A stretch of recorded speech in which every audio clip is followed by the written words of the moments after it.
এই ধান কাটা গাড়িয়ে ধান কাটলে মানুষ ভাবছে যে দমে সুখ সময় দমে কম খাচ্ছে, বিরাট ব্যাপার, পয়সা দিলেই হচ্ছে, বাবু রকম আইডিয়া দাঁড়ায় থাকলেই হচ্ছে। কিন্তু এই মেশিনে ধান কাটলে যে দুঃখটা আছে, সেই দুঃখটা দেখাচ্ছি আপনারা কি এখন। এই দুঃখটাও দেখুন যে এটা দুঃখ কি আছে। এই দেখুন এই মেশিনে এই ক্ষেতটা পুরা দিয়ে নিয়েছে কাটিয়ে। এই দেখুন ধান, ধান সুকুম ধান। এইটা 1 বিঘা কাটলে 1.5 কুইন্টাল ধান, 1.5 কুইন্টাল ধান খেতেই থাকছে। এবার এইটা দেখাচ্ছি, এইটা এই মাত্র কাটলো, ওটা কালকের কাটা ছিল, এইটা এই মাত্র কাটিয়েছে।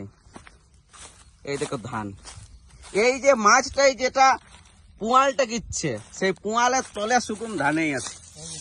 এই দেখো, এই দেখো পুয়ালের তলে সুকুম ধান আছে। পুয়ালটাই দেখাচ্ছে নাই, মানুষ এটা ইচড়াই দেখছে নাই, তখন ভাবছে দমে সুখ।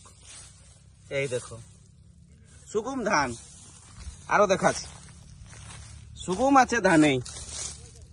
এই দেখো, তো এই ক্ষেতটা পুরাটা কাটলে মোটামুটি হিসাব করিয়ে দেখা গেল যে এই ক্ষেতটাই মোটামুটি তোমার 70 কিলো 50 কিলোর কাছাকাছি ধান মেশিনটা থেকে গিরেছে।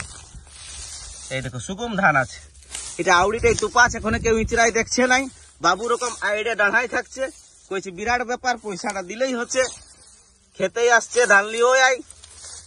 কিন্তু ধান যে কত গিচ্ছে মেশিনে সেটা কেউ দেখছে নাই। এটা আমারই ক্ষেত, কিন্তু কি করবে, কামিনও পাচ্ছি নাই, ওটাও একটা দুঃখ।